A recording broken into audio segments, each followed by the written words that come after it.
Plus, it is expected that the federal government will come in and try to stop it. Of course, it's expected that the federal government will come in and try and stop it, even though that seems to go exactly against what Attorney General Conflict of Interest Holder was saying as soon as the administration came in, that they weren't going to really deal with. That goes against my theory, too. I believe they're going to legalize it. They're going to legalize marijuana, but it's a caveat. There's a caveat to it, and that is they're going to legalize marijuana, but they're going to regulate natural remedies.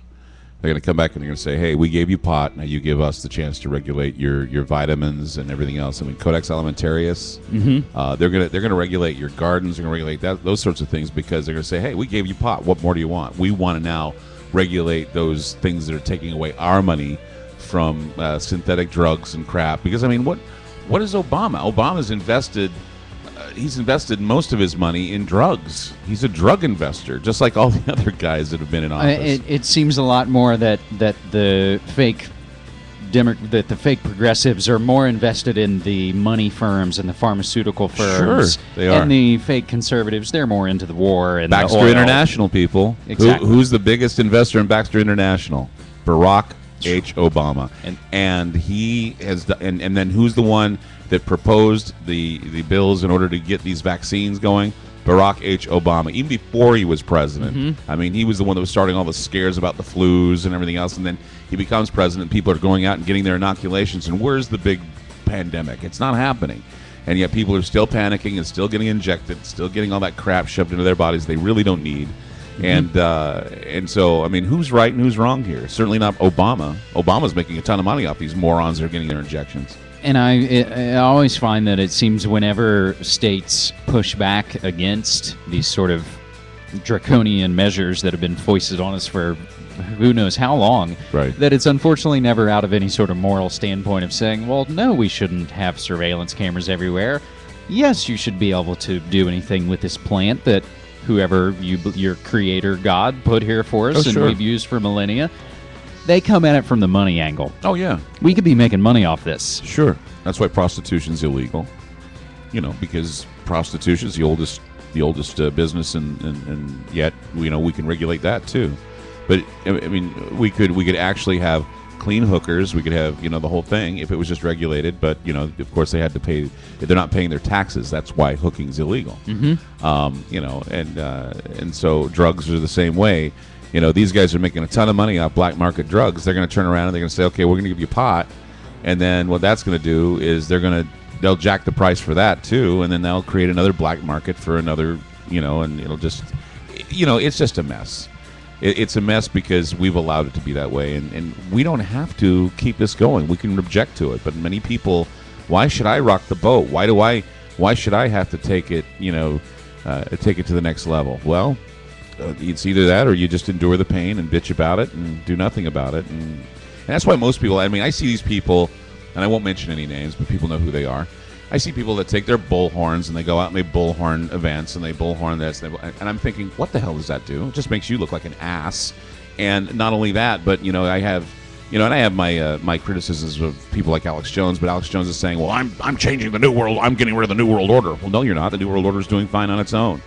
You know, either you're reporting about the New World Order and people are taking action, or you're saying that you're the crusader that's getting nowhere. And I think that the idea here is, and I came to this conclusion early on in my career, is that my job is to report, like the weather, the storm's coming forward. If you panic about the storm, okay, you're going to drown. If you prepare for the storm, you'll be prepared. And if the storm doesn't come, are you going to fault me? You're going to have all this stuff when the storm does come and it does hit you hard. And so that's what people need to do, is they need to prepare, they need to speak out, and they need to do action if need be. And that doesn't mean grabbing guns and killing everybody and saying, okay, damn it, I'm mad, I'm going to kill. No, be smart. Do smart work. You know, do smart thinking. Be smart about what you're doing. And use logic and take in all of the weird stuff and take in all of the real stuff. But I'll tell you, I feel that my stuff that I talk about, the stuff you talk about, is far more accurate than the stuff that I'm hearing on CNN, NBC, or MSNBC, and without all the clutter of the siding with the president or the not siding with the president on Fox. It's just crap. And well, and to go back to the marijuana vote, when you find folks like George Soros putting $1 million behind Prop 19. When you find yourself on the same side as someone like George Soros, you got to wonder what's up, and they're in it for the taxation. That's right. They're in it, and you're gonna get what you want, but on their terms. Everything you get is permitted. So don't sit there and say you want, you're going to get legalized marijuana and think, oh, my dreams are fulfilled. No, no, there's a catch. Don't sit there and say, oh, they're going to tell me that aliens exist. No, there's a catch. They're going to give me help. Another catch. And then until you actively take part in it and not accept what they serve you, it's like we're going through a lunch line and they're serving garbage, and we're saying, I'll eat it because I like the guy that's serving it to me. Screw that. I'm not going to eat garbage. Yeah, he's a little smarter than the other guy. Yeah. Just because Obama's smarter than Bush, which isn't much of a leap, we're going to vote for him. It was always my theory that I was thinking that we should have remained, and I know this is going to really piss off a lot of people, we should have remained conservative during the last election. We shouldn't have voted in Obama. And the reason why was because I think that, if anything, we should have voted in Hillary Clinton. And the reason why is because the Clintons have more connections, and you got to know your devils. If you're going to vote, which I don't do, if you're going to vote, you got to know which devils you're going to put in, which devils are going to work for you. And I really don't think that, as much as I love Obama's personality, as much as I love Obama, and when I see him on The Daily Show or see him on Saturday Night Live, I enjoy him and his wit and his charm, and I enjoy it. Doesn't make him a good president.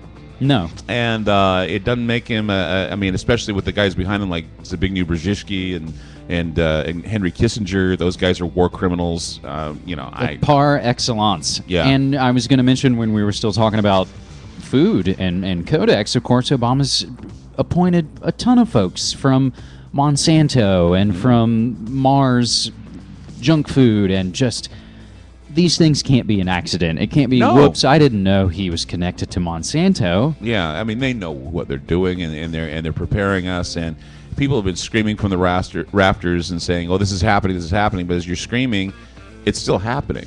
There can be a dog that's barking and snarling at me, and I can scream, this dog is barking and snarling at me. Oh my God, this barking and snarling dog is lunging at me.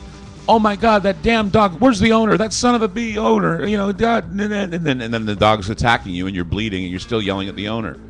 Good for you. You're a dead man because you just got attacked by a dog. Well, that's what's going on here. Is that we can yell and scream and blame Obama and blame Bush, blame everybody. But what does that do for us? Not a damn thing. We can sit in our little circles of the 9/11 Truth Movement and say, oh, it was a horrible, horrible experience. What are we doing about it? Are we getting lawyers? There are people doing things. Absolutely. What is it? What's building? What was that website? Buildingwhat.org. I thought was a great idea.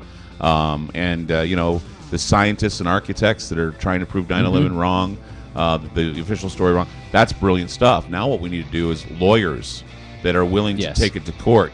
Lawyers that are willing to and media that's willing to mainstream media that people are that people are used to seeing when they turn on the nightly news, exploring and also exposing the Project for the New American Century for the Mein Kampf that it was. And I think that once that happens, I think that American people may get a little bit more angry about it. That reminds me, though, that Mike Rupert, the author of Crossing the Rubicon and Ran from the Wilderness, he gave a talk in Portland, I believe it was at PSU, in November of 2001, just a few short weeks after 9/11, and it turned into the DVD that he has called The Truth and Lies of 9/11. Was shot right here in Portland, and pretty much the seeds of what became the 9/11 Truth Movement are all pretty much in there. That the things we know now, we kind of had a handle on in the few short weeks after that. He begins it by showing a clip of the Zapruder film. And saying, we know this, we obviously know the shots from the front. What difference does it make? Has anybody done anything about it? Nope. Then shows footage of buildings collapsing. We know what happened here. Or is this going to turn into another JFK situation where we speculate about it for years? And that's always been my thing of shying away a little bit from what I kind of jokingly refer to as the Church of Controlled Demolition. Yeah. As if the building events are the end-all, be-all of questions about 9/11. Well, you have to understand that, every movement, including the Tea Party, and so you got the Tea Party movement, we got the birther movement, and we got 9/11. All of those movements have happened because of objections to the official stories. and groups have gotten a hold of them and have basically corrupted them. Absolutely. I mean, the Tea Party movement came from the 9/11 Truth movement. The birther movement came from Democrats who wanted Hillary Clinton. Now the birther movement is being headed by conservatives. The Tea Party has got a bunch of, just psychopathic conservatives running it.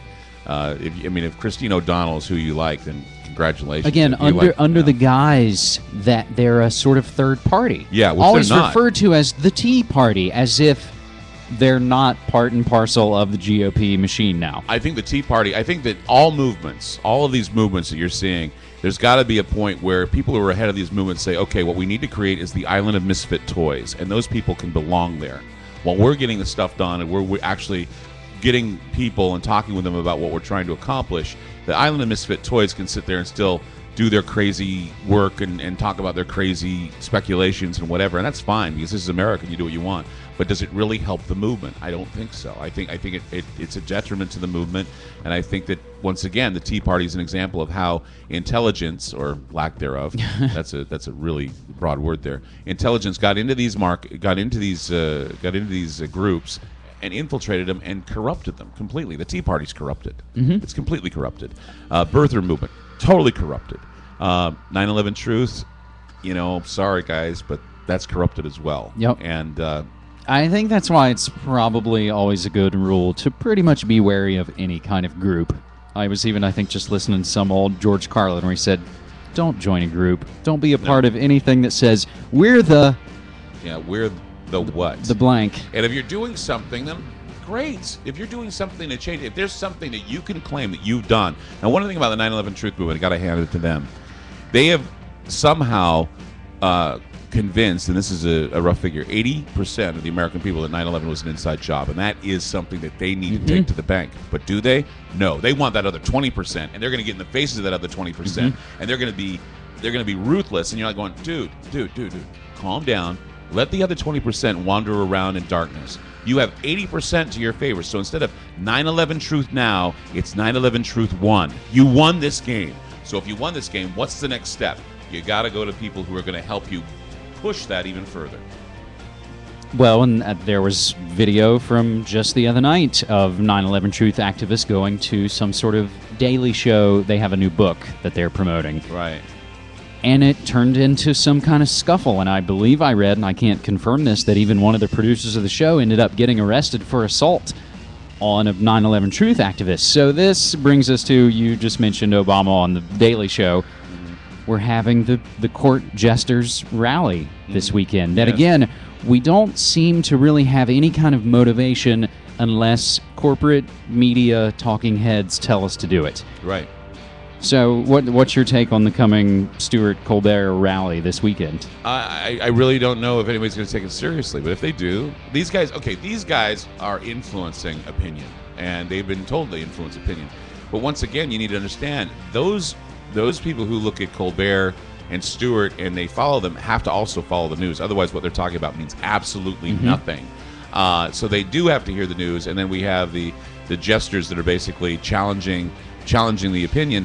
And that's what news is supposed to do. Now, they do it with humor. The real news and the real journalists are supposed to challenge and make the empire honest, but they don't.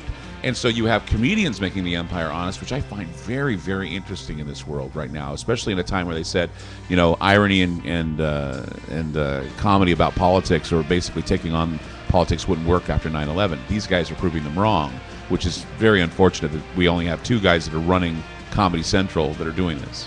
Well, and they're absolutely talented, but I find that they're a far cry from anything that we know of, like Bill Hicks, or George Carlin, or Lenny Bruce. Those kind of voices would never get on the kind of mass appeal that the Daily Show is. And again, what we just went over on the latest New World Next Week video about some of the Daily Show connections and their head writers being Council on Foreign Relation, as well as Obama speechwriters. And this is just another staged PSYOP event. And I think, unfortunately, people will take it seriously because there's no anti-war movement really to speak of. This seems to be the main rallying point for the well-meaning left. Well-controlled humor. When Obama was on Stewart, even though Stewart said that his health care was timid, he wouldn't have, the president had to have reviewed that.